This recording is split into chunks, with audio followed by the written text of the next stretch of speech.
자, 안녕하세요. 북소형 카페 여러분. 자, 오늘은 이제, 그 다음 시간에 이제 이어서 그 사학사 부분을 할게요. 자, 이 사학사는 이제, 998페이지에 제가 간단한 표를 만들었어요. 그래서 이 사학사 관련된 부분은, 한 2년마다 한 번씩은 꼭 나오거든요. 그래서 상당히 중요한 부분이고, 요 부분에서 이제 좀 보면 이제, 이 관련된 내용은 남색책하고 그다음 파란책 내용이 있어요. 그래서 남색책, 파란책 내용을 이제 제가 요약을 했어요. 자, 그러면 이제 본격적 내용에 들어가기 전에 서양의 근대 역사, 그러니까 사학사에 대해서 한번 흐름을 살펴볼게요. 자, 여기 보면 이제 19세기 중반부터 이제 근대 역사학이라는 것이 출발했어요. 그러니까 예전의 역사학이라는 것은 전문적인 역사학이 아니었죠. 그래서 동양 같은 경우에는 그 유교 경전하고 역사가 일치됐어.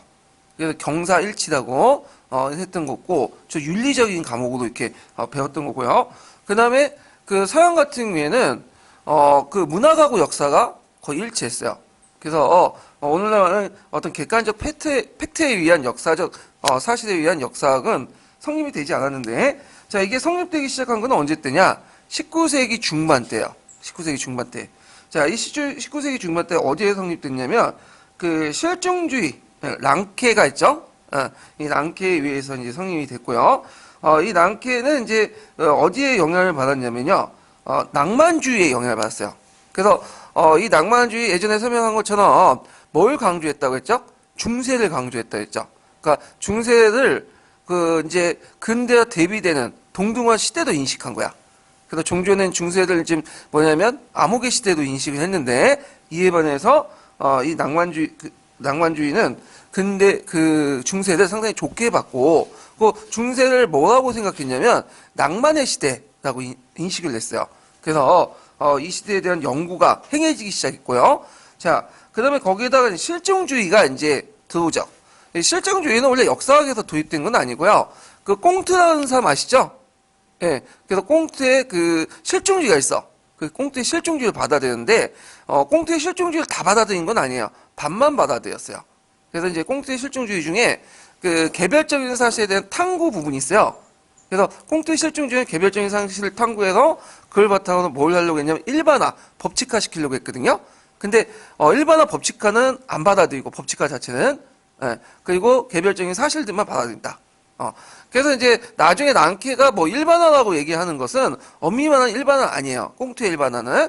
그러니까 그냥 그들 것이라는 개연성적인 어떤 성격을 갖고 있죠. 그래서 주로 개별적인 사실들만 강조했다. 예, 그래서 랑케의 실종주의는 원래 그 사회학의 꽁트의 실종주의와 좀 달라요. 그리고 후에 나타난 그 우리가 알고 있는 햄페이나 포프의 실종주의 있죠. 논리 실종주의라고 하는데 이것도 다른 모습이 있어요. 예, 그래서 이런 것들은 좀 뒤에 좀 얘기를 할게요. 그 다음에 또 하나의 또 영향을 받은 것이 이제 역사주의예요. 역사주의. 역사주의는 뭐냐 하면 독일에서 이제 탄생한 학파인데, 역사주의는 그 예전에 이제 그 보편적인 흐름이라고 생각하는 영국의 어떤 자유주의 흐름에 대항해서 각 나라마다, 국가마다 독특한 제도와 문화가 있다. 그래서 이 개별성을 강조하자라는 게 역사주의예요. 예. 그래서 역사주의는 이제 역사학에서는 어떻게 영향을 줬냐? 자, 개별적인 국가의 어떤 역사, 특히 또 개별적인 시대의 역사를 강조해요. 그러다 보니까 이 중세 시대를 강조해. 왜냐면 예전에 중세는 어디에 가두기로 봤죠? 근대에 가두기로 봤죠. 근대에. 근데 그게 아니라 이제는 중세 그 자체가 하나의 시대의 격을 갖고 있는 거야. 그래서 이제 개별을 강조한 역사주의도 이런 그 랑케의 실종주의에 영향을 줬다. 그래서 랑케의 실종주의는 낭만주의, 실종주의, 역사주의 이렇게 이제 영향을 받았고요. 얘네들 전체 일반보다는 뭘 강조했죠? 랑케는 개별을 강조했어. 예. 그래서 개별 안에 뭐가 입김이 써져 있냐고 생각했냐면 신의 입김, 의지가 내포돼 있다 이렇게 생각했어요. 왜냐면 랑케는 루트교 신자거든요. 예. 자, 그리고 추상적이고 일반적인 것은 오해에 맡겨라. 이건 철학적인 문제다. 그래서 이 랑케의 실종주의는 후에 이것 때문에 좀 많아. 비판을 많이 받아요. 예. 그래서 왜냐하면 이게 너무 원시과학적이다. 일반화 구조나 이런 것들 무시했다. 이런 것들 이제 비판을 받지만 이 랑케가 그래도 그 큰 그 공헌을 한 게 뭐냐면 사료 비판 부분이에요. 예. 그 팩트를 강조하기 때문에 그 사료 비판 부분은 후대 역사, 근대 역사에게도 뭐냐면 큰 영향을 줘요. 이게요. 자, 그리고 랑케는 그 내면보다는 상대적으로 외면을 더 강조했어요. 외면. 그래서 사료도 이제 눈에 보이는 그 외면적인 모습들, 공적 문헌 사료들을 강조했죠. 예, 이런 것들 좀 보시면 되고요. 자, 근데 그 랑케는 이제 그 근대 역사에 이제 큰 공헌을 했지만 여러 가지 문제점도 있다고 했죠. 그래서 이제 20세기 초반에 들어오면서 큰 비판을 받게 돼요. 그러면서 등장한 계열들이 뭐냐면 신사학 계열이야. 이 신사학 계열들의 특징이 뭐냐면 랑케 실종주의를 뭐냐면 비판하면서 등장해요. 근데 랑케의 실종이 또 무시한 건 아니야. 그러니까 뭐랄까 비판적 지지라고 할까요? 예. 그래서 랑케의 어떤 실종주의의 어떤 그 사료 비판 부분을 수용했지만 랑케의 이런 개별적인 것들을 이제 강조한거나 공적 문헌 사료들을 강조하는 그런 것들을 이제 비판을 하면서 등장했는데, 자, 신사학계의 특징은 이 랑케는 개별만 강조했죠. 법칙이나 이런 것들 세우려고 하지 않았잖아요. 근데 얘네들은 구조, 배경, 법칙점을 강조해요. 예. 그래서 이걸 뭐라고 하냐면 좀 철학적으로 하면 객관주의라고 해. 객관주의. 예. 그래서 객관주의는 뭐냐면 어떤 역사의 팩트가 있고 우리가 이제 역사 사실이나 이런 것들 구조 배경을 밝혀내면 그 팩트에 다가갈 수 있다는 어떤 신념을 객관주의라고 해요.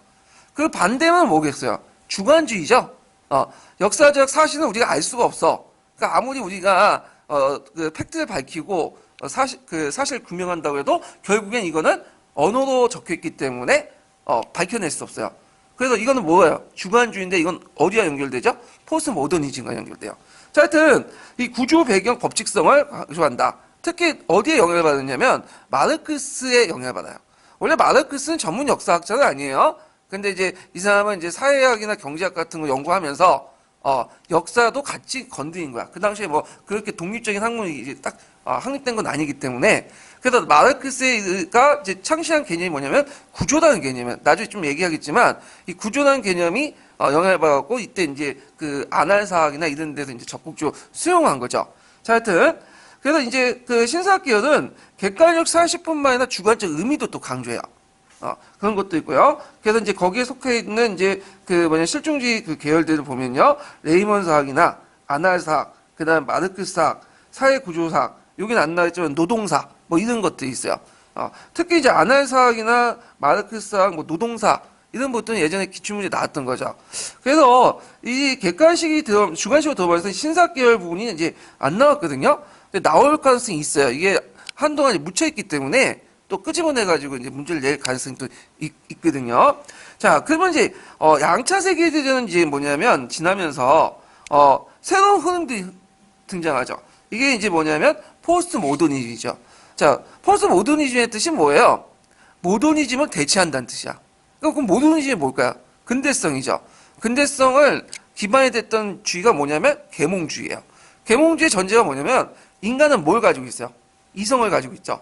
그래서 이성을 통해서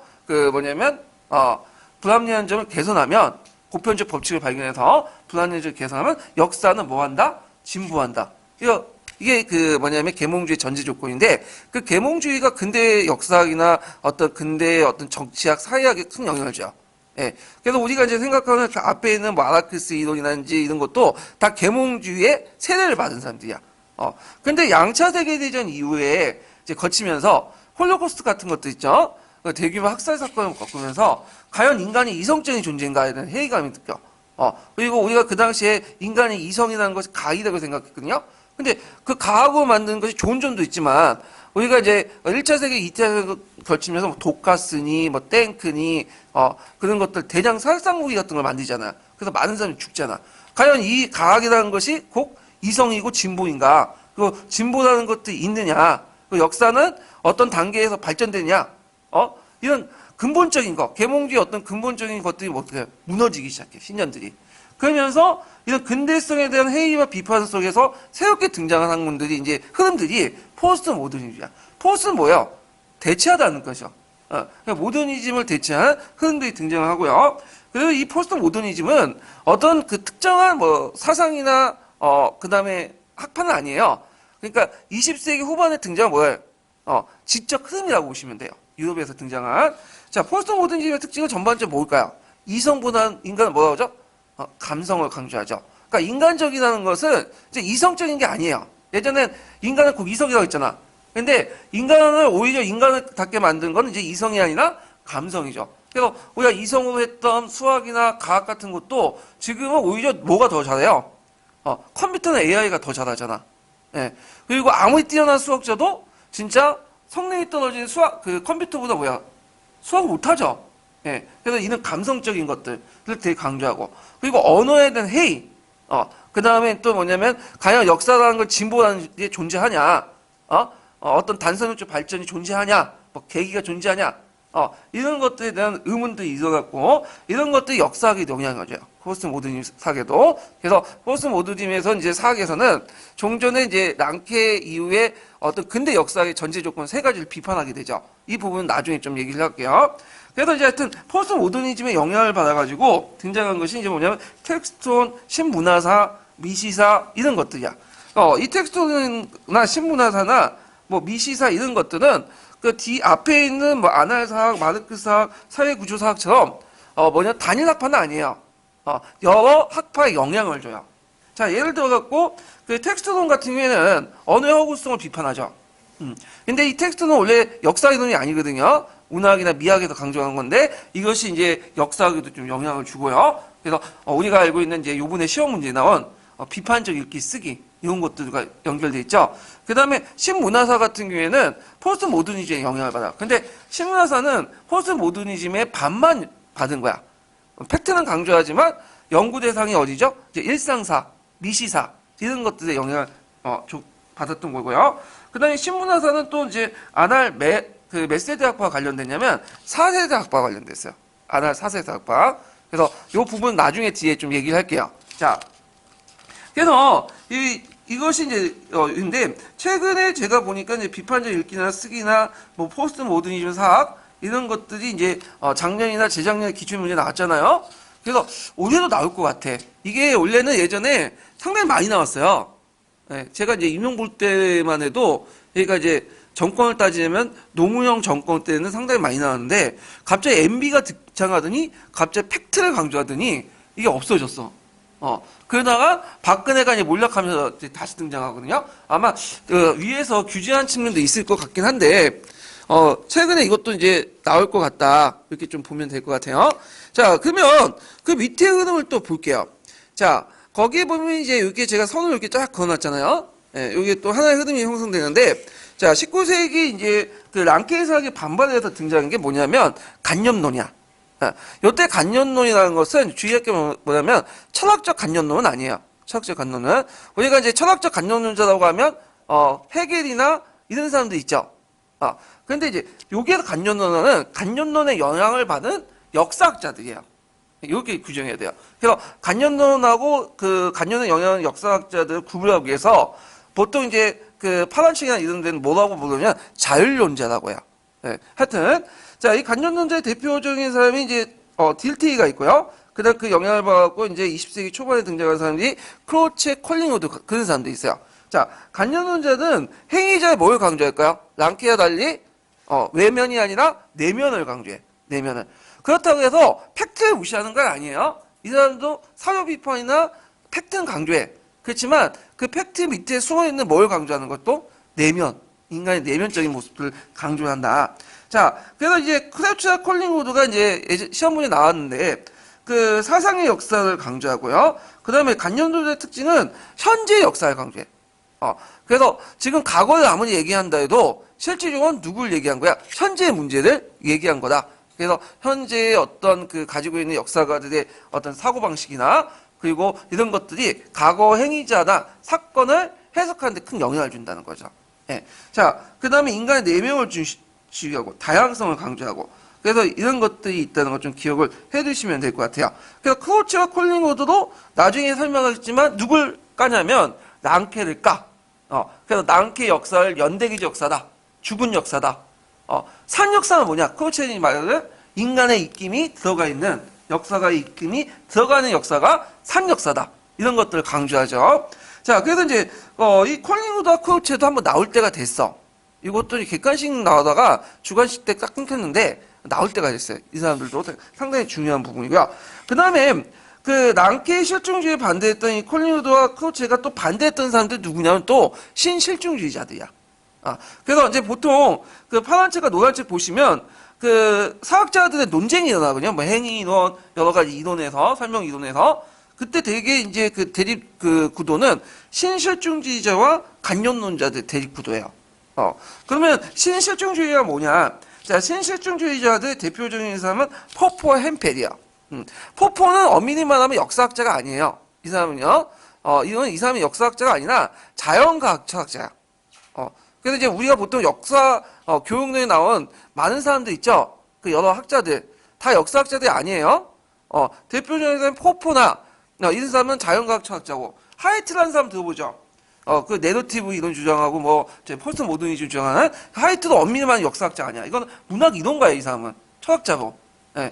그래서 이제 있지만 이 역사학이 그 역사만 그 안에서만 노는 게 아니죠. 그러니까 서로 학문 간에 교류가 있고 그 학문적인 어떤 것들이 교류가 있기 때문에 서로 영향을 주는 거야. 하여튼 기본적인 건 알아셔야 돼요. 이런 그 역사 교육론이 나오는 사람은 다 역사학자는 아니라는 거. 하여튼 그럼 신실증주의는 뭐냐? 역사학에서 자연과학적 법칙성을 강조해요. 이거는 이제 그 콩트의 실증주의의 영향을 받았지만 콩트의 실증주의의 반만 받았어. 이것도. 그래서 콩트의 실증주의는 동학과 정학이라는 개념이 있어요. 정학은 뭐냐면 이 사항을 연구하는 거야. 그리고 여기 안에서 발전의 법칙을 끄집어내는 거죠. 근데 이 1920년대 등장한 이제 20세기 초반에 등장한 포포나 햄펠 같은 비엔나파라는 그 논리 실증주의자들은 동학은 없어요. 사상의 어떤 그 인간의 어떤 진보적인 모습, 발전적인 모습을 없애버려. 뭐냐면 정학만 연구해. 그래서 자연과학처럼 뭐냐면 법칙성만 추구해. 자연과학처럼 원래 이 세계는 존재했다고 보고 이 존재에 대한 법칙성을 추구하고 사회 발전 논하지가 않아요. 그러니까 실증주의가 상당히 모호화된 거죠. 보수화된 거야. 그래서 이 논리 실증주의는 우리가 알고 있는 랑케 실증주의와 그다음 그 앞에 사회학에 말한 꽁트의 실증주의와는 좀 다른 모습을 가지고 있어요. 그러니까 자연과 그 사회 형상을 몰려본다. 자연과학 형상을 봐요. 근데 그 앞에 있는 그 랑케 실증주의나 그 다음에 또 이제 우리가 알고 있는 그 전에서 꽁트의 실증주의는 자연과학하고 사회가 다르다고 보는 거야. 이 사람들은. 이해되시겠죠? 그래서 이 세상은 존재한다고 보고 그걸 연구해서 법칙을 발견해서 그냥 우리는 적용만 하는 거야. 예, 사회 변화에 관심이 없어. 예, 그런 것도 있다. 그래서 하여튼 역사학의 자연과학적 법칙성을 적용하고요. 자, 인간의 내면보다 외면적인 행위를 강조한다. 이렇게 보시면 돼요. 그래서 이제 실증주의 구분은 뒤에 또 제가 표를 만들어갖고 다시 구분해 드릴게요. 자, 그래서 이제 이런 이제 흐름도 있다는 걸 이제 보시고 이제 구체적인 사학사 부분을 들어갈게요. 자, 그러면 사학사 부분에서 제일 많이 나온 사람이 누구냐? 랑케죠. 랑케. 근데 역사학의 아버지였던 랑케가 한데 이 사람은 이제 문헌 고중학파라고 또 연결돼 있죠. 자, 랑케의 실증주의 아까 말한 꽁트의 실증주의의 반만 받았다고 했죠. 그러니까 꽁트의 실증주의는 법칙성과 법칙성을 추구하는 데만 해서 랑케의 실증주의는 뭐만 받아들여요? 개별적인 사실만 강조해요. 법칙성을 추구하지 않고. 자, 그래서 이제 배경을 보면요. 이 당시 이제 역사학만 근대 역사학만 발달한 게 아니라 다양한 학문들이 발달했어요. 그래서 이제 우리가 이제 외적 비판을 할 때 뭐가 필요하다고 했죠? 다양한 학문적인 배경들이 필요했다고 했죠. 그 근적 학문들이 발달한 거야. 그래갖고 고문서 연구학이나 연대학, 고문 판도학, 금속학 그걸 통해서 뭐를 가능하죠? 역사 기록물의 진위 판단. 그러니까 외적 비판을 가능할 수 있는 것들이 있고요. 그 다음에 이제 또 이걸 바탕으로 이제 종전의 문학하고 역사가 뭐예요? 동일시였겠죠. 그러니까 근대 역사 이전 19세기 전까지는 문학이 꼭 뭐예요? 역사였고 신학이었어. 그러니까 팩트와 픽션이 섞여 있는 시대였어. 근데 이제 이때부터 이런 연구를 통해서 역사와 문학이 분리되기 시작해요. 그러니까 문학적 담론과 과학적 담론이 구분되면서 역사가 이제 문학이 아니라 어디에 영역으로 속하냐면 사회과학적 영역으로 바뀌게 돼요. 예, 그래서 역사학의 어떤 정체성이 형성이 됐다. 그래서 이때부터 이제 학문의 어떤 정체성이 형성되는데 어떤 독자적 학문이 형성되려면 두 가지 전제 조건이 있어야 돼요. 그러니까 두 가지 전제 조건인데 뭐냐면 연구 대상과 그 다음에 연구 방법론이죠. 연구 대상은 뭘까요? 역사학의 당연히 역사적 사실이죠. 그 다음에 연구 방법은 실중이 사료 비판 아니야. 이걸 확립한 사람이 랑케다. 그러면서 이제 그 전문 역사가들이 등장을 하게 돼요. 자, 이 당시 이제 19세기 때 전문 역사가의 특징이 뭐냐면, 민족주의에 또 영향을 받아요. 이 사람들이. 그래서 민족의 어떤 정체성을 확립하는데, 특히 독일 같은데 그거는 되게 시급한 문제였죠. 독일은 영국과 프랑스에 비해서 그 통일국가 형성이 상당히 늦었어요. 우리가 알고 있다시피 19세기 후반에 가서 통일됐죠. 그리고 민족주의라는 것, 우리가 독일이라는 민족성을 가지게 된 것도 이제 19세기 초반이야. 나폴레옹 전쟁 이후야. 그 전에 독일이라는 말은 뭐냐면 그냥 서부 유럽과 러시아의 중간에 끼어있는 땅이라는 뜻이에요. 그러니까 우리가 생각하는 그 우리가 독일 민족, 독일이라는 개념은 없었어. 그러면 독일이라는 그 국가를 세우면, 통일국가를 세우려면 이제 일단 독일의 민족성을 강조할 수밖에 없겠죠. 그러면 민족성을 강조하기 위해서는 뭐가 필요하냐? 집단 기억의 역사가 필요해. 우리는 독일이라는. 그래서 이제 역사학이 연구되기 시작하죠. 예, 독일의 어떤 중세사. 그 다음에 또 한편으로는 이제 좀 이따 얘기한 대항개혁이 이제 발굴되기 시작해. 대항개혁이. 그래서 이제 이걸 통해서 어떤 독일 민족의 어떤 심성이 뭐냐? 그러다 보니까 독일 동화나 그림이나 어떤 미나 이런 것들을 이제 하면서 독일의 정체성을 형성하기 시작한 거야. 예. 자, 하여튼 이런 측면에서 민족의 정체성을 형성해서 이제 훈련받는 역사가들이 민족의 역사를 연구하면서 집단 기억을 심어주기 시작했다. 그래서 랑케의 역사학은 어디에 연결? 국가 권력하고 연결돼요. 그래서 랑케의 이제 역사학에서 강조하는 것들이 그 공교육 제도, 역사 교육에 반영이 돼서 역사를 대중화시키고 하는데 큰 영향을 줬다. 이렇게 이제 기억을 해두시면 될 것 같아요. 자, 그 다음에 이제 여기에서 이제 특징을 볼게요. 랑케 특징. 랑케 딱 생각하면 뭐예요? 사료 비판과 분석이죠. 예. 그래서 이제 이런 걸 통해서 역사 독립에 크게 기여했고요. 그 다음에 외적 비판이 내적 비판 이런 것도 다 랑케가 이제 기본적으로 깔아놓은 거야. 근데 이제 문제는 사료가 강조하는데 이 사료가 어디에 한정됐냐면 공적 문헌 사료만 한정됐어. 그래갖고 그 공적 문헌 사료는 좀 개인적 해석이 없는 어떤 딱딱한 그런 사료들이죠. 공식적인 기록들만 있고. 그래서 이 공적 문헌 사료를 대상으로 사료의 진위 여부 이런 것들을 판단하는데 상당히 강조했다. 그러다 보니까 랑케사학이 연구할 수 있는 것은 한정될 수밖에 없어요. 주로 어디에 연구했겠어요? 정치사, 외교사, 제도사. 그러니까 뭐 우리가 이제 다양한 사회를 통해 내면을 강조하는 문화사나 사회사, 뭐 경제사 이런 것들은 연구를 못 하겠죠. 이런 것들 후대에 이제 연구되기 시작한 거고요. 자, 그 다음에 또 하나 이제 보면 역사가의 판단을 주관적 판단을 강조하지 않아. 오히려 주관적 판단은 제거해라. 이걸 뭐라고 하냐면 자아소고라. 그러니까 역사가라는 것은 자신을 죽이고 과거가 본래 어떠한 상태를 보여주는 거야. 그때 어떤 상태를 보여주는 걸 뭘 통해서 보여주는 거죠? 사료를 통해서, 사료 비판과 분석을 통해서만 보여준다. 그래서 이걸 통해서 팩트를 강조하는 거야. 얘네들 개별적인 사실, 팩트. 그래서 오히려 이것 때문에 이제 뒤에 그 콜링우드나 크로체의 비판을 받아. 콜링우드나 크로체는 팩트도 강조하지만 팩트에 뭘 부여한다고 해요? 역사적인 어떤 의미를 부여하지만 죽은 역사가 아니라 뭐라고 하죠? 크로체는 산역사다. 이렇게 이제 강조하죠. 자, 그래서 역사를 각을 판단하지 않고 그 자체를 제시하고, 그다음 역사주의 태도를 지하고 객관적 사실주의 태도를 했다. 자, 역사주의 태도라는 것은 어떤 전체나 일반성보다는 뭘 강조한다? 개별성을 강조하는 게 역사주의 태도죠. 그다음에 객관주의는 팩트를 추구하는 거고 이런 것들을 이제 강조했다. 자, 그다음에 이제 또 랑케 역사의 특징이 뭐냐면 연구 역사 대상이 아까 말한 것처럼 그 국가의 정치사, 외교사, 제도사고 이 사람은 이제 국가 권력과 관련돼 있다 했죠. 포일센이 이제 그 뭐냐면 통일국가 형성 과정에서 민족 그 국가 형성에 이제 그 크게 공헌을 했다 이렇게 기억을 해두시면 돼요.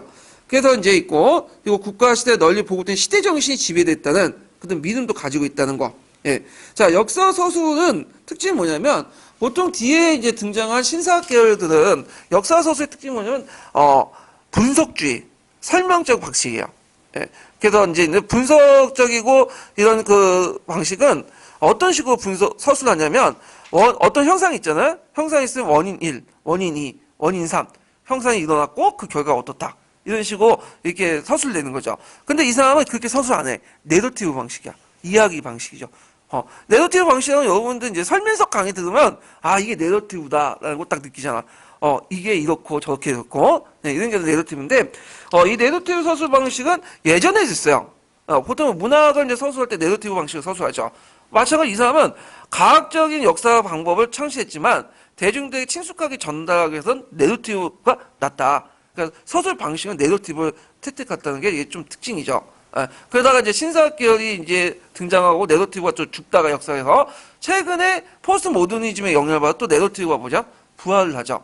자, 하여튼 이런 특징을 가지고 있고요. 자, 그 다음에 이제 이 사람의 특징은 개별성을 강조하죠. 아까 얘기한 것처럼 역사주의 영향을 받아서. 그래서 이 사람이 하는 말이 뭐냐면 추상은 철학의 길이다. 그런데 개별은 역사의 길이다. 추상은 뭐예요? 개별적인 사실 속에서 또 공통점 뽑아내는 게 추상이죠. 이거는 철학자의 일이에요. 이 사람은 개별을 강조한다. 그래서 이제 우리 개별을 강조하는 그 사학이 어디에 또 영향을 미쳐? 일본에 영향을 받죠. 독일 일본 걸 많이 받았으니까. 일본은 독일 걸 많이 받았으니까. 일본에 영향을 미쳐갖고 일본 그 강당사학, 대학사학을 장학을 하게 되고요. 이 문헌 고증사학이 후에 또 우리나라에도 영향을 주죠. 그래서 우리가 이제 알고 있는 그 이병도나 뭐 김상기 그런 사람들 있죠? 진당학회 사람들. 예. 자, 하여튼 이런 것들을 이제 강조했던 게 특징이고 이 사람은 또 하나의 특징은 누트교 신자예요. 그래서 누트교 신자이기 때문에 개별적인 사실 안에는 뭐의 입김이 서려 있냐? 신의 입김, 신의 의지가 서려 있다. 이렇게 믿었어. 좀 약간 우리가 생각하는 과학적인 거와 좀 신학적인 것들이 좀 우린 대립적이라고 생각하잖아. 근데 유럽 지식인들 그렇게 생각 안 했어요. 예, 왜냐 어떤 법칙이나 개별적인 사실을 파악하는 건 꼭 신의 의지를 파악하는 거야. 그러니까 신학하고 종교하고 과학은 꼭 대립된 건 아니에요. 예, 하여튼 이거 꼭 기억을 해두세요. 이게 예전에 한번 기출문제 나왔는데 요 말은 우리가 보고 있는 그 뭐냐면 남색 책이라든지 파란 책이 있는 내용이 아니에요. 누트교 신자 관련된 부분은 신의 입김 같은 거는 요거는 역사학 인문이라는 책에서 나와 있는 거예요. 기초에 나왔기 때문에 좀 얘기를 한 거고요. 자, 과거 사실의 그 자체 전체를 인식하고 과거 사실의 개별성, 개체성을 강조해서 아까 얘기한 것처럼 중세 시대를 되게 강조하죠. 중세 시대는 근대를 위한 수단과 가정이 아니야. 가도기적인 어떤 시대가 아니라 그 자체가 하나의 독자적인 시대 경을 가지고 있고 완결 구조를 가지고 있는 거야. 이건 아까 말처럼 어디에 영향을 받았다고 했죠? 개체성 영장, 개별적인 사실들을 강조한 그 역사주의에 영향을 받았다. 이렇게 이제 보시면 되고요. 자, 이 사람은 또, 뭐냐면, 주장은 또 역사는 과학과 예술이 동시에 있어야 된다. 자, 과학은 어떻게 했대? 역사를 연구할 때 필요하는 거죠. 역사를. 그래서 역사를 수집하고, 발견하고, 탐구하는 데는 과학이야. 그렇지만, 이것을 인식하고 서술하는 데는 뭐가 필요하다? 예술이 필요하다. 예술적인 것을 통하는데 이건 뭘 통해서 구현하죠? 내러티브를 구현한 거죠. 예. 그래서 과학과 예술을 공존하는 어떤 학문 인식을 했죠. 그러니까 이 사람의 특징은 역사를 연구한 것뿐만 아니라 대중들에게 어떻게 접근했는가를 또 강조해요. 접근성. 이런 것들이 특징이다. 자, 그래서 이제 이 사람이 이제 할 말을 이제 좀 읽어보면요. 이게 이제 남색책에 있는데, 자, 역사는 수집하고 발견하고 탐구하는 점에서 과학이지만 발견하고 인식한 것에서 재창조와 서술하는 데서 예술이다. 이때 재창조라는 것은 우리가 생각하는 그 문학적 그 상상이 아니에요. 문학적 서술이 아니라 이거는 팩트를 기반으로 해서 역사를 사실 쉽게 설명하는 부분이야. 예. 그래서 있고, 그래서 다른 학문은 발견한 것을 단지 기록하는 데 만족하지만 역사는 재창조한다. 그것을 이제 나름대로 가공해서 대중들에게 전달해 주는데 필요하다. 이런 것도 있고요. 그래서 이 역사적 상상의 특징이 창조적인 어떤 특징들과 연결된다. 좀 기억을 해두시면 돼요. 그러면 그 랑케 역사의 영향이 뭐고, 그다음 문제점은 이것 꼭 외워두셔야 되겠죠? 요거 나올 수가 있어. 딱딱 끊어지는 부분이기 때문에. 자, 요거는 파란 책에 있는 내용인데, 자, 역사 연구에 그치지 않고 대중에게 전달은 가져서 한다. 아까 말했죠? 재창조에서 전달하는 것에 신경을 쓴다고 했죠? 예. 그 다음 두 번째는, 자, 역사교육의 목적이 사실을 통해 교훈을 얻는 거에서 사실 아는 것 자체가 있어. 그래서 보통 정근대 시대 동서양의 어떤 그 역사를 연구하는 목적 자체 중에 하나가 제일 중요한 뭐예요? 교훈적 역사관이죠. 거기 탈피했다는 거. 팩트를 되게 강조했다. 예. 그리고 있고, 그 다음 역사적 인과관계를 역사서의 중요한 원리며 역사학습의 대상이 됐다. 근데 중요한 건 여기에서 역사적 인과관계는 과학적 일반화나 법칙화가 아니에요. 다만 A 사건이 B 사건과 연결됐다는 뭐예요? 단순한 추정이야. 아마 그럴 것이라는 거. 개연적인 어떤 성격을 가지고 있는 거죠. 그러니까 우리가 생각하는 과학적 일반화나 법칙성은 다른 거예요, 이거는요. 예. 그리고 이런 것들 좀 기억을 해두시면 되고요. 그래서 이 사람은 인간관계 꼭 법칙성이 아니고 가설 설정을 통해 검증하지도 않았고요. 개별적인 사람을 그냥 직관적으로 파악하고 그 직관을 통해 자연스럽게 인간관계를 파악한다. 이렇게 이제 인식을 했어. 이 사람은. 자, 그것 때문에 이제 나중에 이제 신사학계에 대해서는 이걸 뭐라고 비판해요? 후대사, 이걸 원시각이다. 하면서 비판을 받게 된 거죠. 자, 그 다음에 사료의 가치를 인식했죠. 물론 여기에도 한계가 있어. 사료의 가치를 인식했지만 무슨 사료만 인식했죠? 문헌 공적 사료. 네, 그게 돼 있고요. 그러면 이제 여기에서 또 역사학의 문제점 보죠. 자, 맥락이나 구조는 파악이 결핍됐어. 오직 팩트만 강조해. 개별적인 사실들만. 그러다 보니까 이제 후대 역사학자들이 비판을 받고, 이에 반해서 이제 랑케사학이나 신사학계는 뭘 강조해? 구조를 강조하죠. 예, 구조. 근데 이거는 약간 이 사람이 억울한 측면도 있어요. 왜냐면 우리가 생각 구조라는 개념을 처음 생시한 사람이 누구죠? 마르크스죠. 그러니까 마르크스는 랑케보다 좀 후대 사람이에요.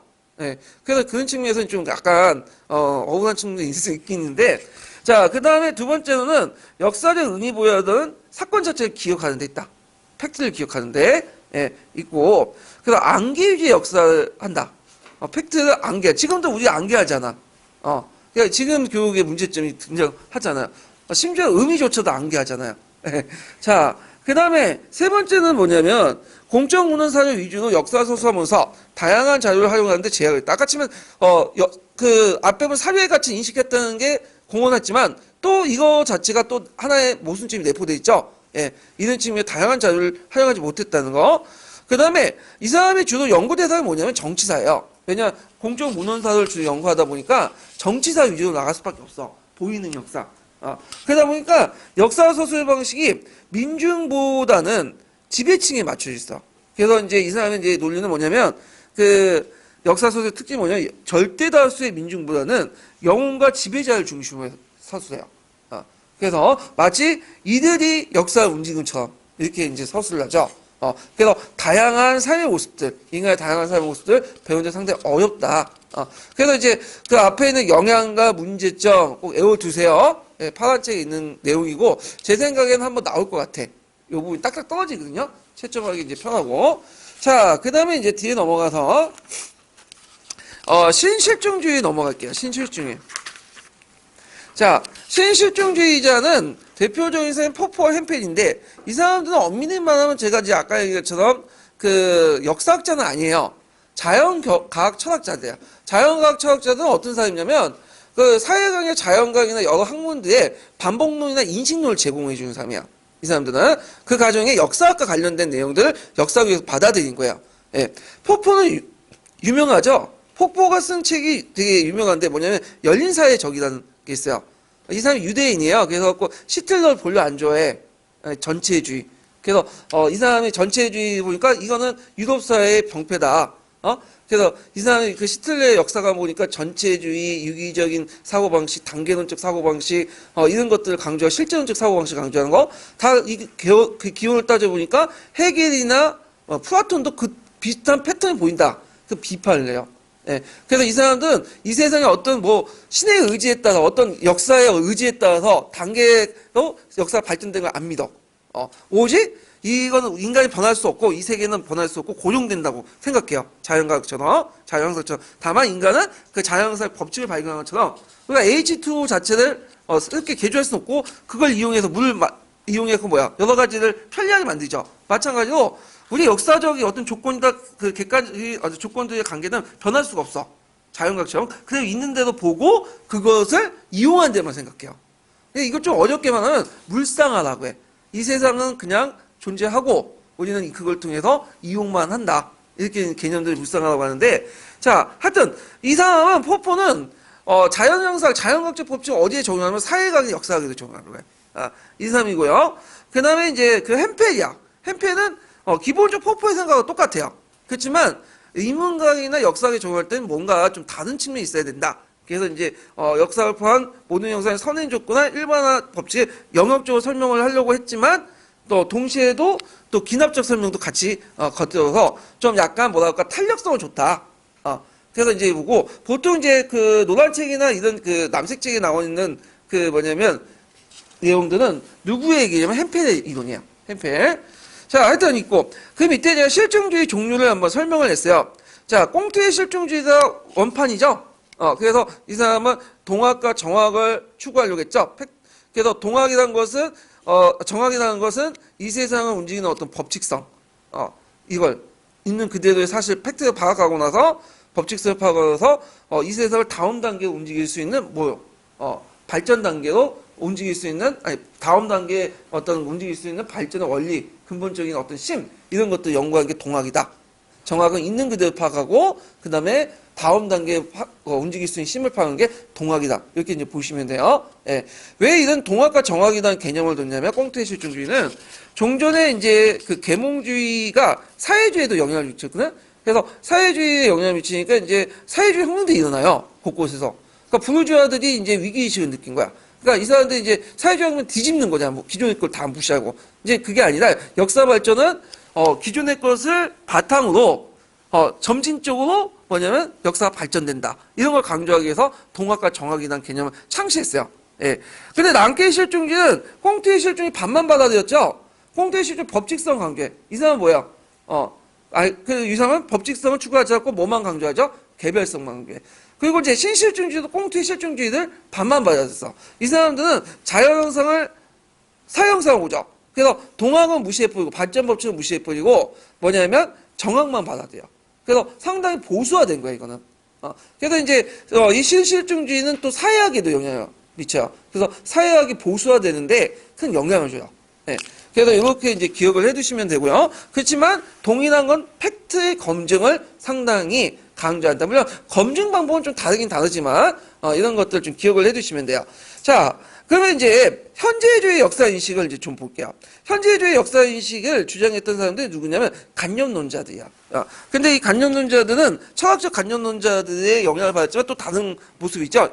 역사 철학자들이니까. 그래서 철학적인 간념론자 구별하기 위해서 이들 또 뭐라고 한다? 자율론자라고요. 그러면 간념론이 일단 철학적 간념론이 뭐냐? 이거부터 이제 봐야 되는데, 자, 간념론이라는 것은 이제 어떤 특징이 있냐면 이게 이 세상을 어떻게 인식을 하느냐에 따라서 이제 달라지는데, 보통 그 유럽의 인식론이라는 게 있어요. 보통 인식론. 그러니까 철학에는 5개의 철학 부분이 있어요. 형이사학, 그 다음 인식론, 논리학, 미학, 가치학, 이런 것들이 있는데 그 중에 하나가 인식론이야. 철학의 연구 대상 중에. 인식론은 많이 들어왔죠. 어디에서 많이 들어왔어요? 역사 교육에서 많이 들어왔잖아. 들었죠?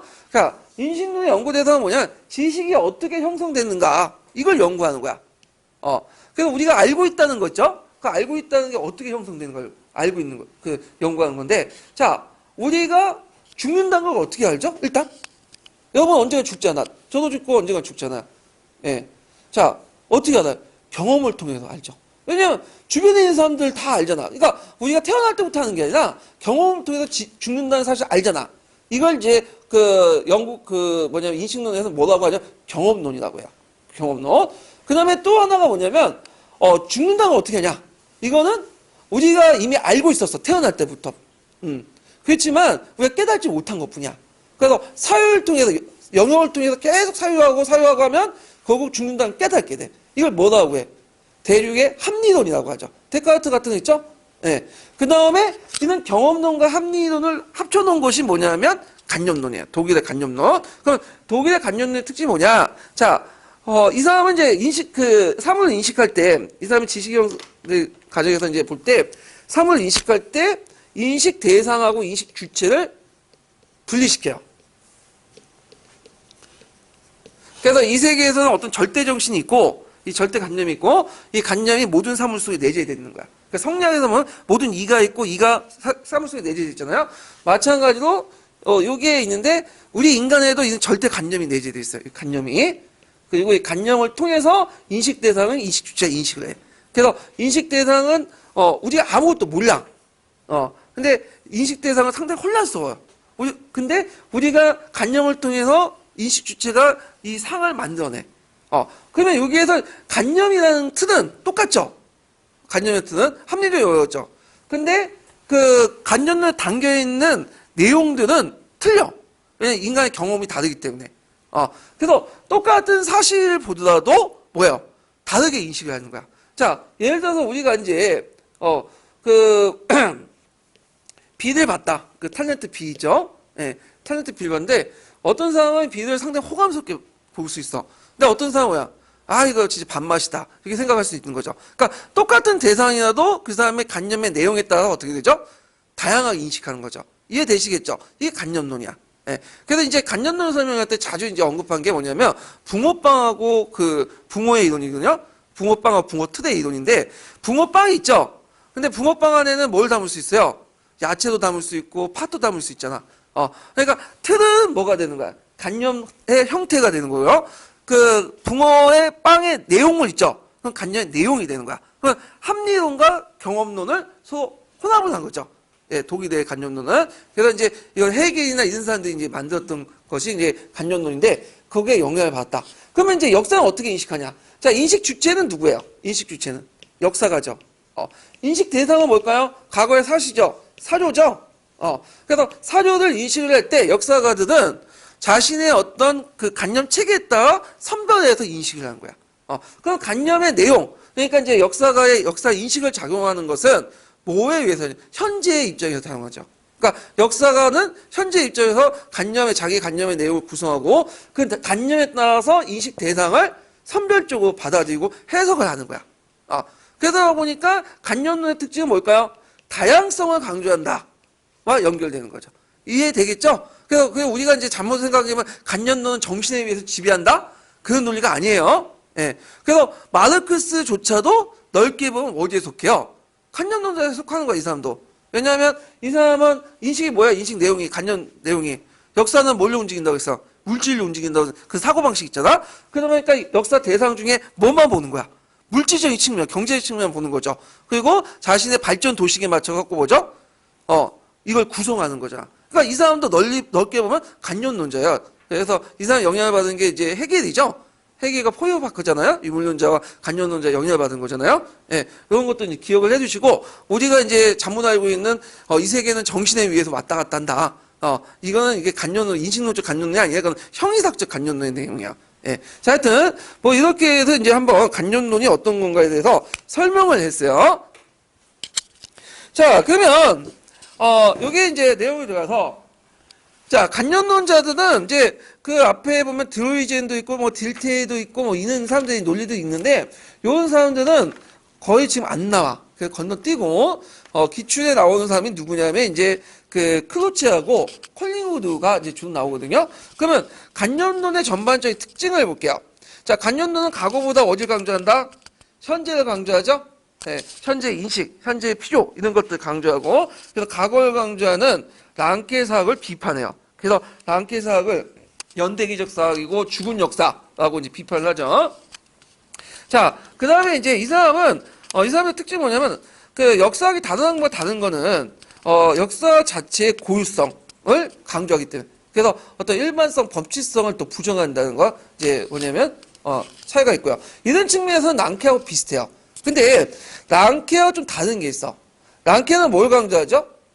외면을 강조하죠. 근데 이 사람은 내면을 강조해. 그래서 과학은 자연계의 사건을 연구하는 거고, 역사는 인간의 행위를 내면하는 거다. 그래서 이제 그 인간의 외면만 강조하는 것들은 그 역사학이 아니다. 그래서 랑케를 비판하고요. 그다음 사고의 역사 과정, 행위자 내면을 강조해. 그래갖고 이제 행위자가 자신의 행위를 결정할 때 고유할 점들 강조한다. 이런 것들 좀 기억을 해두시면 되고요. 자, 그 다음에 모든 역사는 사상의 역사고 현재 역사라고 생각해요. 자, 그래서 이제 과거의 행위자 사고 안에 자연스럽게 뭐가 개입될 수밖에 없다. 인간의 의지가 개입될 그러니까 그 역사가들의 어떤 사고방식이 개입될 수밖에 없다. 근데 여기에서 이제 그 사상의 역사가 좀 의미가 다른 게 뭐냐면, 크로체는 누구의 사상이에요? 자신의 사상이야. 근데 여기에서 말하는 그 콜링우드의 사상의 역사는 뭐죠? 누구의 사상이죠? 자신의 사상이 아니라 행위자 역사가의 사상이에요. 행위자 역사자. 네, 행위자의 사상이죠. 그래서 콜링우드는 행위자의 사상이고, 그 다음에 크로체는 그 자신의 사상이다. 요거 좀 차이가 있고요. 그 다음에 모든 역사는 현재 역사다. 그래서 현재의 목적에 따라서 요 관념에 따라서 관념 내용에 따라서 치사 선택해서 연구하고, 그래서 과거를 연구한다고 해도 실제 연구는 뭘 하는 거죠? 네? 실제 현재를 연구하는 거야. 현재 문제를 해결해서. 자, 예를 들어 저번에도 얘기했지만 MB나 그 다음에 박근혜 정부 때 항상 그냥 소통의 군주였잖아. 그러니까 과거의 사건 속에 항상 소통과 관련된 것들 찾아내서 연구하고 드라마도 만들고 그러죠. 그러니까 과거를 얘기하고 있지만 실제적으로 뭘 얘기하고 있는 거죠? 현재를 얘기하고 있고, 과거 속의 현재의 문제에 대한 질문을 던짐으로써 그것에 답을 찾아내려고 하는 거죠. 그런 것들이 이제 관념론자의 특징이다. 이렇게 좀 생각하시면 되고요. 거꾸로 앙케는 현재보다 뭘 강조한다? 과거를 강조한다. 이게 대비된 모습이죠. 자, 그러면 크로체를 보죠. 크로체. 자, 크로체는 그 역사 이론을 구체화시켰어. 역사 이해가 어떤 것인가? 라는 것을 논리를 구체화시켰고요. 이 사람은 역사 연구의 목적과 방법론을 철학적 성격을 띠고 있다고 했어요. 근데, 그렇지만 역사 연구의 방법론은 철학적 성격을 안 띠고 있고요. 역사의 목적은 인간 정신 이해다. 이렇게 이제 얘기했죠. 그래서 인간 중심으로 연구하는 학문이 역사학이다. 이렇게 이제 얘기했죠. 그래서 이제 크로체의 말에 따르면 그 역사는 정신에 의해서 발전되는 과정이고, 모든 학문은 인간 정신이 발전 과정을 연구하는 것이 역사학이다. 인간 정신 이런 것들을 강조했다는 것 좀 기억을 해두시면 되고요. 자, 이 사람의 역사학에 대한 인식은 뭐냐면 모든 역사는 아까 말했던 현대사다. 그리고 진정한 역사는 현재 역사고, 그리고 그 역사적 사실 현재 역사에 관심을 가질 때 진정 역사가 될 수 있다. 그래서 그냥 단순한 팩트만 나열하는 역사는 역사가 아니야. 어떤 자기의 역사가 입김이 들어가 있을 때만 역사가 되는 거고, 그리고 역사가 깨워야지만 역사가 되는 거다. 종전의 역사인 낭케의 역사를 뭐라고 했냐면 죽은 역사가 했어요. 연대기 역사라고 하고. 자, 그런 것들을 이제 좀 기억을 해두시면 돼요. 자, 그 다음에 콜링우드를 볼게요. 콜링우드. 크로체는 예전에 시험 문제 많이 나왔던 거고요. 콜링우드가 지금 기출 좀 나와. 그 객관식 기출. 그래서 이제 콜링우드를 좀 집중 좀 보세요. 자, 콜링우드 역사의 이해 특성도 아까 얘기한 크로체의 큰 특에서는 거의 비슷해요. 고유성 강조하고, 개별성 강조하고, 행위자 내면 탐구하고, 역사의 사고 같은 거, 이런 것들 강조할 거예요. 근데 이 사람은 이제 역사 연구 방법에, 어떻게 하냐. 질문과 대답의 원리를 제시해요. 질문과 대답의 원리가 뭐냐면, 현재의 문제 있죠? 에 대한 문제인식을 가지고, 이 문제인식을 풀기 위해서 어디에 질문을 던지는 거죠? 과거에 질문을 터져. 그래서 과거를 연구하면서 그거에 대해서 답을 얻는 거죠. 이런 것들을 이제 했다. 그래서 이제 이 사람은 또 아까 것처럼 모든 역사를 뭐라고 했죠? 사상의 역사라고 했죠? 네, 그래서 이때 사상이라는 것은 행위자의 사상이에요. 행위자의 사상. 이것이 크로체가 자기 사상하고 좀 틀리고, 그래서 이때 이 사람은 사상을 뭐라고 규정했냐? 행위자가 어떤 결정을 할 때 고려할 모든 점들 사상이라고 했어요. 예. 자, 그 다음에 이 사람도 마찬가지로 무슨 역사를 강조했죠? 현재의 역사를 강조했다. 그래서 모든 역사는 현재의 역사다. 그래서 이제 이렇게 강조했는데,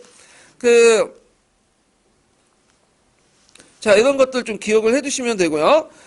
거기에 이제 보면, 크로체하고 콜링우드가 생각하는 그 현재 역사가 좀 달라요. 그러니까 사상의 역사도 다르지만, 그래서 이제 이렇게 있는데, 크로체가 말하는 현재라는 것은 현재 관심을 가지고 있는 역사가 처해 있는 현재를 말을 하는 거예요. 근데 콜링우드의 현재 역사가는 그 역사가 과거 사상을 재현할 때 현재 사상, 경험이 크게 작용할 때 의미를 말하는 거다. 이렇게 이제 보시면 돼요. 그래서 크로체가 이제 현재라고 얘기하는 것은 역사가 지금 처해져 있는 현재 있죠. 그 현재에 대해서 입장에 따라서 역사가적 사실을 치사 선택을 하는 거야. 그래서 요 앞부분 내용이 좀 잘못됐어. 지우세요. 요거는 그 치사 선택 부분은 어디 있냐면 콜링우드 얘기가 아니라 크로체 얘기예요. 크로체 얘기. 이거는 현재 역사 부분은 크로체에 관련된 얘기야. 좀 지우시고.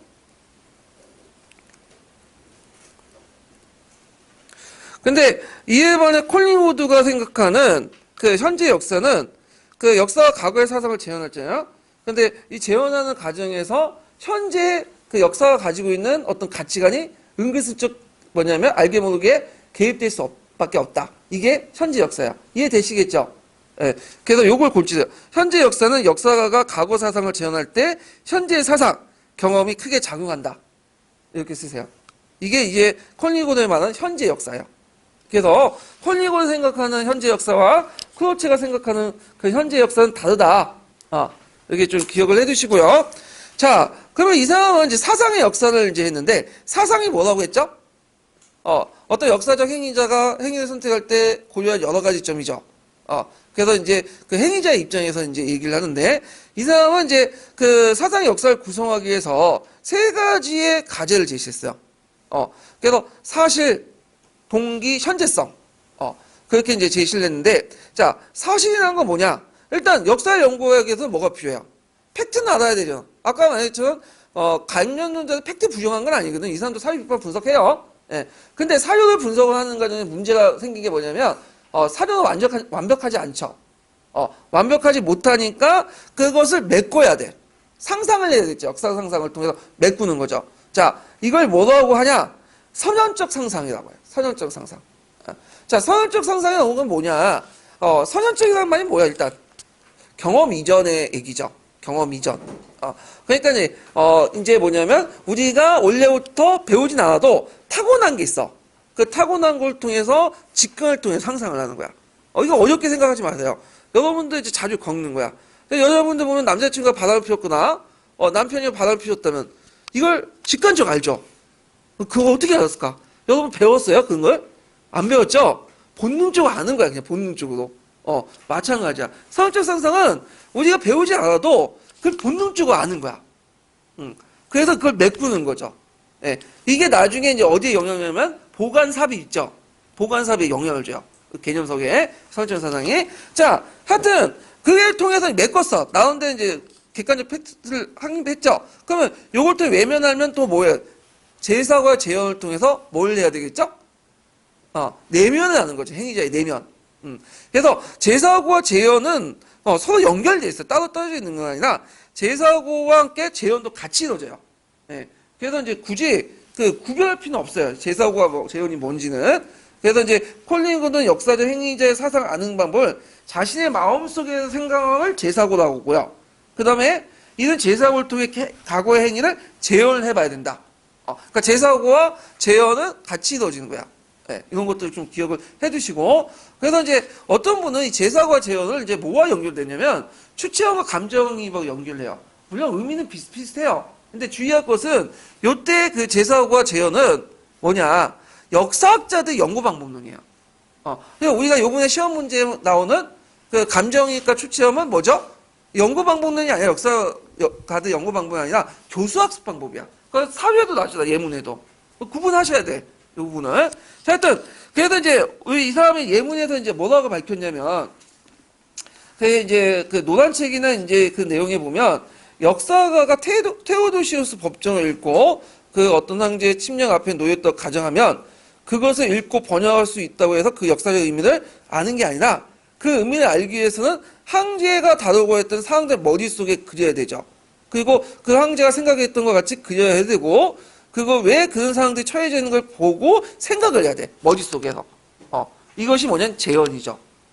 제사고죠. 그리고 이걸 통해서 행동을 보여줄 때 우리는 재현이라고 하죠. 행위를 보여줄 때.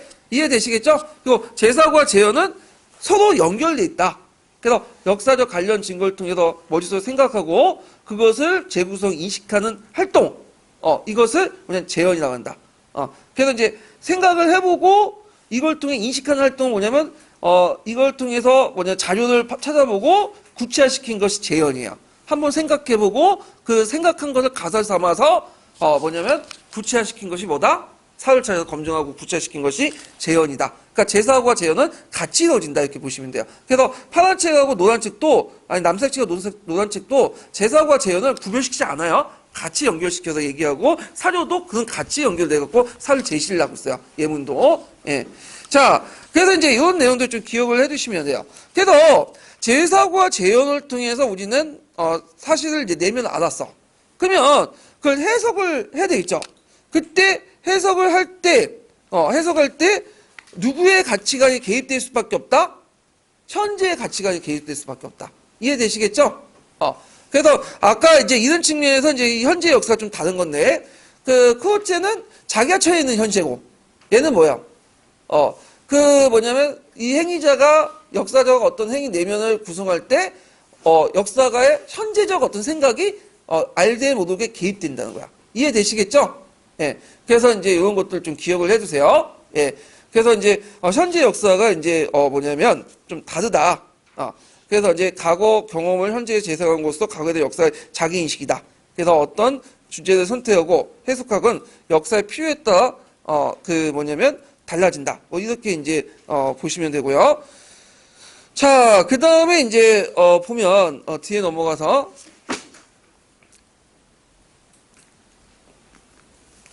자, 뒤에 넘어가서 이제 뭘 보냐면요.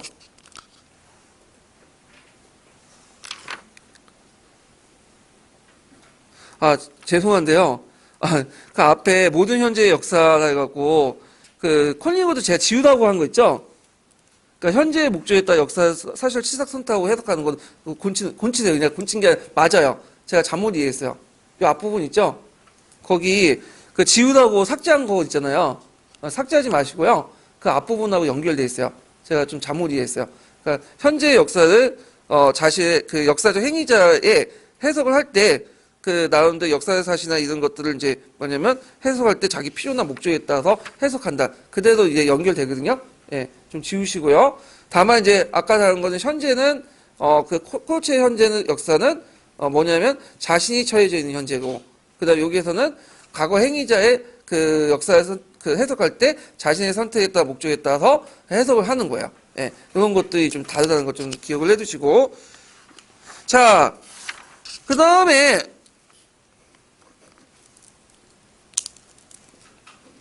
이렇게 있고요.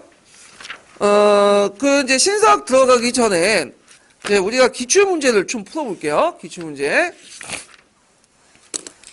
자, 거기 이제 사학사 부분을 이제 볼게요. 사학사. 사학사 부분 2번, 3번, 5번 문제인데 잠깐 이게 몇 페이지냐면요. 359페이지 펴보세요. 359페이지.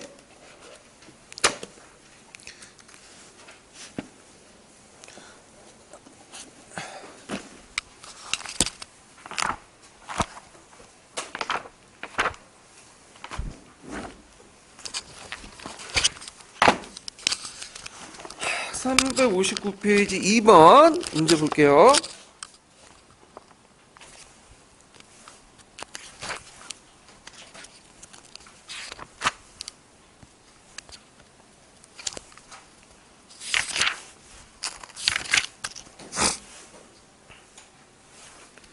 자, 거기 보면 다음 현대 역사가들의 말이다. 기획을 실현하기 남게 역사가들이 요구한 바를 니은과 디귿을 참고하여 쓰시오. 이렇게 있죠. 나는 이 책에서 단지 실제로 일어났던 일들을 그대로 보여주려고 할 뿐이다. 자, 이걸 뭐라고 하죠? 이걸 자아소고라 하죠. 그래서 자기를 죽이고 뭐냐면 이게 내보이는 이런 것들인데, 역사는 내가 쓰는 게 아니라 나를 통해 역사를 쓰는 거다. 그래서 객관적 어떤 자신을 죽이고 이제 객관적 팩트를 내야 되는 거고요. 그다음 역사는 사회에 근거해야지 소신에 근거해서 안 된다. 이 말이 크게 요즘에 와닿죠. 팩트 체크라고 요즘에 하는 말인데 사실을 바탕으로 해야겠죠. 소신을 근거로 하면 이게 역사가 아니야. 이건 뭐죠? 정치 사상이야. 문학이고. 자, 그러면 여기에서 이제 공통적으로 요구한 거, 랑케의 역사관에서 니은과 디귿을 참조하는 건 뭐냐? 철저한 사료 분석과 비판을 통해서 뭘 추구하는 거죠? 역사적 사실을 추구한다. 이런 것들을 좀 기억을 해주시면 될 것 같아요. 자, 그 다음에 이제 뒤에 넘어가서 3번 문제 볼게요.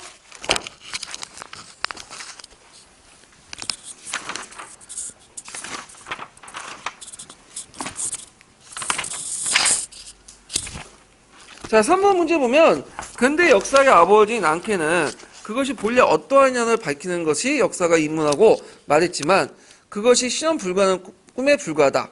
그래서 역사는 카가 말하는 대로 역사가 과거 사실들이 사이에 대화가 될 수밖에 없으며 크로체가 말하는 대로 현재 역사가 될 수밖에 없다. 그리고 역사가는 자신이 살고 있는 시대의 관점의 요구에 입각해서 과거를 조명하고 재구성한다. 자, 역사가의 과거 사실 그대로 열거하지 않는다. 과거 사실을. 역사가 사실대 인과관계를 하나의 거대 담론으로 한원시켜 설명하거나 개념과 모델로 사용하여 일반화시킨다. 이 내용 안에는 이제 그 일반화와 뭐 법칙화, 개념 이런 것도 이제 같이 있는데, 자, 일단 문제 풀어볼게요. 자, 랑켈은 보면, 세계사의 전개 과정에 신의 질서가 내재되어 있다. 맞죠? 신의 질서가 어디에 내재되어 있다고 했죠? 개별적인 사실에 내재되어 있다고 이 사람이 보죠. 왜냐하면 이 사람은 루트교 신자예요. 이 사람은요. 그 다음에 두 번째 보면 신라가 당을 끌어들여 백제와 고구려를 멸망시키면서 우리 민족의 영향을 축소됐다.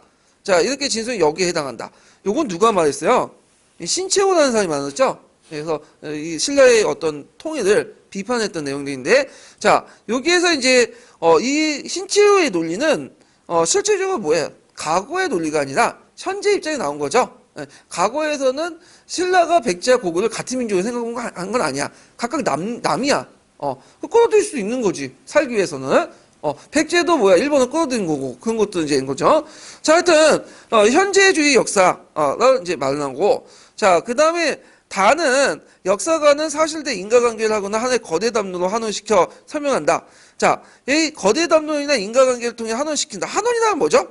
다양한 그 원인들을, 다양한 형상들을 몇 가지 원인으로 뭐냐면 결정으로 얘기하는 거죠. 예, 그래서 이제 여러 가지 그 요인들을 경제적인 어떤 걸로 딱 한 가지만 얘기하는 그 마르크스 논리 이런 것들 한원이라고 하는데, 그 다양한 형상들을 몇 가지 법칙으로 한원시켜 얘기하는 거 원인을. 자, 그럼 난징 조약은 조약의 청은 영국의 홍콩을 떼어주는 한편 5개 항구를 열어서 영국의 성곽을 드나들 수 있도록 하였다는 진술이 여기에 속한다. 자, 이거 맞을까요? 틀릴까요? 틀리죠. 이거 왜 틀려? 예? 아니, 어떤 원인에 대해서 없잖아, 법칙이나. 그러니까 단순한 뭐죠? 팩트의 기술에 불과한 거죠. 그래서 요때 이걸 이제 뭐냐면 어떤 거대 담론을 한원시켜서 설명하면, 영국은 제국주의 침략을 위해서 난징조약을 맺어 중국을 반식민지 상태로 만들었다. 어떤 법칙성이 내재되고 그걸 통해서 사실을 한원시켜야 될 거냐. 예, 그래서 이건 틀리고. 자, 그 다음에 나는 개념과 모델을 이용하여 일반화시켰다. 자, 개념과 모델을 이용해 일반화는 뭐죠? 나중에 얘기했지만 일반화는 두 가지 사건에 대해서 또는 현상에 대해서 관계를 주는 진수예요. 그래서 우리가 남자와 여자가 있다는 거는 일반화가 아니죠. 이건 팩트의 나열이야. 개념의 나열이고. 근데 우리가 일반화라고 할 때 남자 여자를 관계시켜야 돼. 그래서 남자와 여자는 뭘 한다? 결혼한다. 근데 요즘에 뭐 남자와 남자가 결혼하는 것도 있더라고요. 미국에서는. 예. 자, 그래서 이제 있는데 동학농민운동은 반봉건적 반제국주의 성격을 지닌 진술이 여기에 해당한다. 맞죠?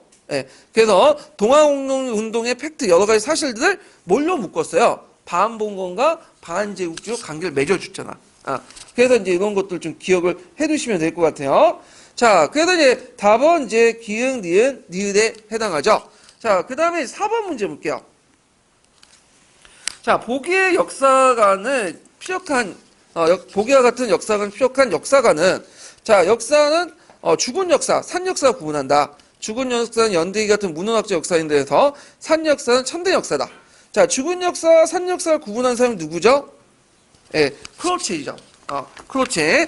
그래서 이 크로체는 그 죽은 역사를 비판한다. 이때 죽은 역사는 누굴까요? 랑케의 역사를 말하죠. 과거를 중요하고 중시하고 팩트만 강조하는 그런 것들을 비판하는 거죠. 자, 지금 우리에게 기록에 불과한 많은 고문서가 때가 오면 새로운 생의 빛이 넘쳐서 다시 입을 열게 될 것이다. 어떤 사실이 사유를 거치지 않는 한 그건 역사가 될 수가 없고 역사가 정신적 욕구. 이 사람은 정신을 대강조했다 했죠? 아까 얘기한 것처럼. 그래서 반성을 탐구할 때 비로소 참된 역사가 된다. 이 사람이 크로체다. 이렇게 이제 보시면 될 것 같아요. 그래서 크로체가 답이고요. 랑케는 아까쯤에 설명을 했고, 그래서 있고, 그 다음에 이제 뒤에 넘어가서 몇 번을 또 보시냐면요. 그 5번을 보세요. 5번을. 자, 가와 나와 같이 주장한 사람들에 대한 설명으로 옳은 것만을 보기에 모두 고른 거는, 자, 나는 자아를 소구하여 다만 사실로 하여금 말하고자 하며 강력한 심지의 스스로 나타나고 하려고 할 뿐이다. 자, 이건 누가 말했을까요? 이거는. 예? 랑케가 얘기한 거죠. 그 다음에 그 두 번째가 역사가는 사실에 비천한 노예도 아니고 압제적 주인도 아니다. 역사가는 사실과 관계의 평등 또 주고받는 관계다. 이건 누가 얘기했냐면 E.H. 카예요. E.H. 카. E.H. 카의 특징은 뭐냐면 사실도 강조하지만 또 의미도 강조해. 주관적 의미도. 이건 좀 뒤에 얘기할게요. 자, 그 다음에 물질적인 생활 방식은 사회적, 정치적, 정신적 생활 과정을 제약한다. 의식은 인간의 존재를 구정하는 것이 아니라 반대로 사회적 존재가 인간의 의식을 구정한다. 유명하죠. 정치 사회적 비판 내용인데 마르크스죠. 그러니까 우리가 노동자임을 생각하는 것은 내가 노동자이기 때문에 노동자라는 인식을 갖게 되는 거지. 노동자라는 인식을 가졌기 때문에 노동자가 되는 건 아니죠. 그렇잖아요. 예, 그런 거와 연결돼 있어요. 자, 이 부분도 뒤에 좀 설명을 하고요. 그다음 구조는 인간의 경험을 존재로 벗어날 수 없는 한계가 있다. 예컨대 지리적 환경, 생물학적 여건, 생산성 한계 또는 여러 심상의 틀 이런 것들 구조에 통해서 이제 인간의 행위가 결정된다. 자, 이건 아나락파죠. 아나락파. 아나락파하고 마르크스가 뭐 차이냐? 마르크스는 뭐만 강조해요?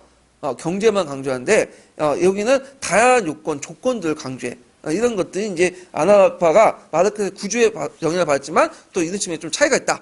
자, 이렇게 이제 보는데 자, 그러면 이제 연결시켜 볼게요. 자, 기억해 보면 역사는 과학이며 동시에 예술이다. 맞죠? 그래서 역사를 연구할 땐 과학이고 그거를 서술할 땐 예술이다. 이렇게 연결되고 자, 그 다음에 역사 이해 방법에 재현이라는 이론을 제시했다. 재현 이론을 제시한 사람은 누구죠? 콜링우드죠? 재현은 뭐예요? 자, 먼저 재사고를 하죠. 그리고 사료를 통해서 검증하면 뭐가 되는 거예요? 이걸 구체화시키면 재현이 되는 거죠. 이렇게 이제 보시면 되고요.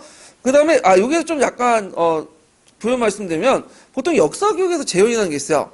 이거는 뭐냐면 사료 속에 구체화된 게 아니라 이거는 자기가 뭐예요? 직접 해보는 거야. 이걸 추체험이라고 하죠. 그러니까 여기에서 콜링우드가 말하는 그 재현과 역사 교육에서 말하는 추체험은 좀 다른 개념이야. 그 재현이라고 말하는 그거는 좀 구별을 하세요. 그래서 똑같은 말이라도 실제로 다르게 해석하고 다르게 적용할 수 있다. 그럼 맥락을 통해서 파악을 하셔야 돼요. 이 부분은. 자, 그 다음에 나는 집단적 정기, 다들 볼게요. 역사 변화 발전은 이 사람 뭐라고 했죠? 계급투쟁의 역사가 맞죠? 그래서 모든 역사는 계급투쟁의 역사다. 그래서 생산 도구를 둘러싼 지배계급, 피지배계급의 역사다. 이렇게 이제 규정을 줬잖아요. 그러니까 이 사람은 모든 역사를 어디로 환원시킨 거야? 경제, 계급, 이 문제로 환원시킨 거죠. 그 다음에, 그래서 맞고요. 그 다음 집단적 전기, 수량화, 그 다음 문화적 접근 방법을 통해 소위 아날로부터 역사를 구축했다. 자, 여기에서 이제 그 내용을 보면, 요거는 이제 뒤에 좀 얘기하겠지만, 이거는 뭐냐면 노동사와 관련된 거야. 노동사. 아날로부터의 역사는 주로 이제 신문화사와 관련된 건데, 물론 아나락파도 신문화사하고 연결돼 있긴 해요. 왜냐면 4세대 학파가 거기에 영향인데 전반적으로 그렇게 이제 영향을 준 건 아니고요. 4세대 끝에 영향을 준 거고 여기에 관련된 방법론 이 아나락은 노동사예요. 그래서 이 노동사의 특징은 뭐냐면 방법론 측면에서 질적 접근 방법하고 양적 접근을 같이 사용해. 그래서 아까 여기 보면 수량화 그다고 양적 접근 방법은 문화적 접근 방법을 같이 사용한다. 그렇지만 연구 대상은 주로 어디다? 위가 아니라 아래로부터 해. 그것이 노동사고 주로 영국의 어떤 그 학문적 특징에서 나온 거죠. 그래서 요거는 이제 뒤에 나중에 얘기할게요. 노동사 자체도 예전에 시험 문제 나왔어요. 자, 그 다음에 6번 문제 볼까요? 6번 문제. 자, 6번 문제 역사와 그의 견해에 잘못 연결한 것은 이렇게 있는데 자, 그것은 현재 역사다. 자, 맞을까요? 틀릴까요? 맞죠? 그래서 이 사람은 뭐라고 해? 현재 역사. 모든 역사는 현대사. 그리고 그렇죠. 인간 정신을 되게 강조했죠. 그래서 인간 정신의 연구 대상을 보고 역사관 정신을 먼저 알아야 된다. 그래서 이제 랑케를 비판했던 사람이고요. 자, 그 다음에 이제 여기 보면 이제 슈페인코는 모든 사람은 수수 역사가다. 자, 이거는 좀 약간 듣보잡 같은 인물인데 스펜크로가 아니라 카르 베크라는 사람이 있어요. 카르 베크.